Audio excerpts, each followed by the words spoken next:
Bonsoir, monsieur. Il se trouve que je vous ai entendu parler de joie et de bonheur dans un discours. Vous disiez que la joie dépend de soi alors que le bonheur dépend des autres. J'ai essayé pendant un temps de mettre ça en pratique. Mais j'ai découvert que je n'étais pas capable de faire perdurer ces courts moments de joie. Je pouvais faire l'expérience de la joie lorsque je m'en remettais complètement à elle, en étant totalement passionné par ce que je faisais. Mais d'une manière ou d'une autre, lorsqu'une personne extérieure, ou disons quelques entités extérieures reconnaissent ce que je fais, la joie sort juste de ma vie. Comment pouvez-vous soutenir ces moments de joie et ne pas succomber à ces plaisirs du bonheur? Ce serait bien si vous pouviez partager les différences entre la joie et le bonheur pour le public ici présent. Supposons maintenant, si je vous dis, ou si vous êtes, non pas moi, disons, si votre doyen vous dit, à partir de demain, quel type de vêtements vous devriez porter, immédiatement il y aura des objections dans l'établissement. Si votre doyen va plus loin et dit, tout le monde doit manger seulement 4 idlis le matin. Si votre doyen vous dit, tout le monde doit maintenant se lever à 5 heures du matin, disons qu'il instaure 10 règles différentes comme celle-ci, des choses physiques à faire. Vous penserez qu'il est en train d'essayer de vous transformer en esclave. Et vous hurlerez et crierez au nom de votre liberté, n'est-ce pas? Mais examinez-vous et regardez. Si aujourd'hui, quelqu'un d'autre détermine ce qui doit se produire autour de vous, vous aurez le sentiment d'être un esclave. Mais en ce moment même, quelqu'un d'autre est en train de déterminer ce qui se passe en vous. N'est-ce pas de l'esclavage? Quelqu'un d'autre peut décider si vous êtes heureux ou malheureux. N'est-ce pas de l'esclavage? Quelqu'un d'autre peut décider si vous êtes un être humain plaisant ou désagréable. N'est-ce pas de l'esclavage? Ce qui se passe en vous, quelqu'un d'autre en a le contrôle. C'est la pire forme d'esclavage, n'est-ce pas? N'est-ce pas ainsi? C'est juste parce que tout le monde est comme cela que ça nous semble normal. Non, ce n'est pas normal. Ce n'est pas normal. Juste parce que tout le monde est comme ça ne devient pas normal. Cet être humain, la vie autour de vous ne se passera pas, ne se passera jamais à 100% comme vous le voudriez. Et cela ne doit pas être ainsi, parce que si tout se produit comme vous le voulez, où devrais-je aller? Je suis très content que ça ne se passe pas comme vous le voudriez. Êtes-vous une étudiante maintenant? Vous êtes encore étudiante.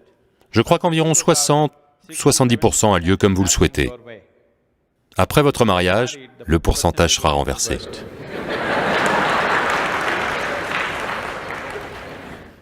Nous ne savons pas. Nous ne savons pas comment les choses vont tourner. Donc si la vie autour de vous ne se passera jamais à 100% de la manière dont vous le voulez, et cela ne devrait pas, à moins de vivre avec des machines, la vie ne se produira pas ainsi, et même une machine peut vous rendre fou, n'est-ce pas? Les machines ne vous posent-elles pas des problèmes chaque jour pour une chose ou une autre? Elles le font. Donc ce qui est extérieur à vous ne se produira jamais à 100% de la manière dont vous le voulez. Et si votre bonheur, ou votre joie, ou mettons même de côté tous ces mots si nombreux, essentiellement ce qui est plaisant contre ce qui est déplaisant, pour ce qui est plaisant, nous avons de nombreux noms. Nous l'appelons paix, bonheur, joie, félicité, extase. Pour ce qui est déplaisant, nous avons de nombreux noms. Stress, anxiété, peur, tension, peu importe, quoi d'autre, folie, etc. Ce qui est plaisant contre ce qui est déplaisant. Si votre amabilité dépend de ce qui se passe autour de vous, les chances pour vous d'être plaisant tout le temps sont nulles, n'est-ce pas? Donc, dans la nature même des choses, ce n'est pas possible. Seulement, si vous êtes capable de créer une distance entre ceci et cela, c'est possible en un sens. À chaque fois que les choses ne fonctionnent pas, il y a une habitude pour beaucoup de personnes, ils vont regarder vers le ciel, Uperwala. N'est-ce pas? Le monde entier regarde vers le haut. Regardez vers le haut. Voyez, vous savez que la planète est ronde. Vous savez ça, ok. La planète est ronde, et vous n'êtes pas assis en haut du pôle Nord. Vous êtes assis à Chennai, ici, dans ce climat tropical, et cette fichue planète tourne sur elle-même. Donc si vous regardez en l'air, vous regardez toujours dans la mauvaise direction, n'est-ce pas?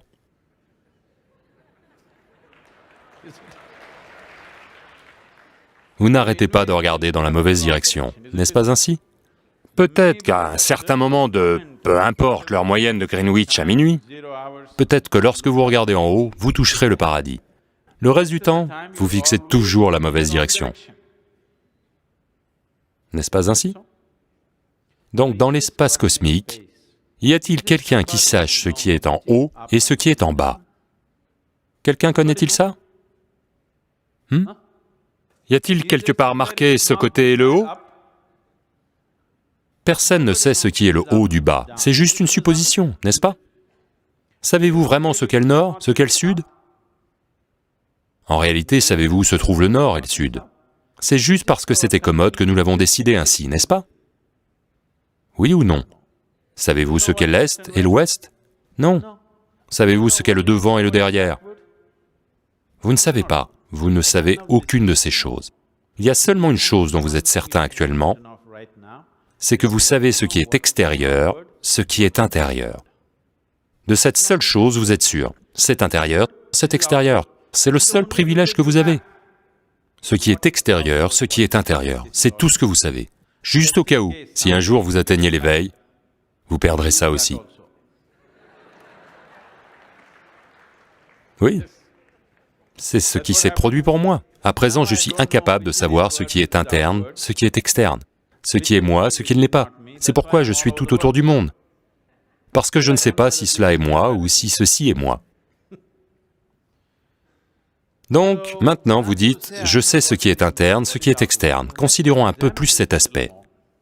Pouvez-vous tous me voir là, maintenant? Est-ce que vous me voyez? Juste pointez du doigt où je suis. Utilisez vos mains et pointez. Est-ce que vous me voyez? Oh, vous avez tout faux. Vous savez que je suis un mystique. Vous n'y êtes pas du tout. Actuellement, cette lumière tombe sur moi, se reflète via vos lentilles, inverse l'image de votre rétine. Vous connaissez cette histoire, hein? Où est-ce que vous me voyez maintenant? À l'intérieur de vous. Où est-ce que vous m'entendez désormais? À l'intérieur. Où est-ce que vous avez vu le monde entier? En vous-même. Avez-vous déjà fait l'expérience de quelque chose à l'extérieur de vous-même? Tout ce qui vous était toujours arrivé, l'obscurité et la lumière ont eu lieu en vous. La peine et le plaisir ont eu lieu en vous. La joie et la misère ont eu lieu en vous. Avez-vous jamais fait l'expérience de quelque chose à l'extérieur de vous-même? Non. Donc, ce que je vous demande est, ce qui se passe en vous, qui devrait déterminer comment ça doit se passer? Ce qui se passe en vous, qui devrait décider comment ça doit se passer? Quelqu'un d'autre? Vous devriez définitivement déterminer ce qui doit se passer dans ça.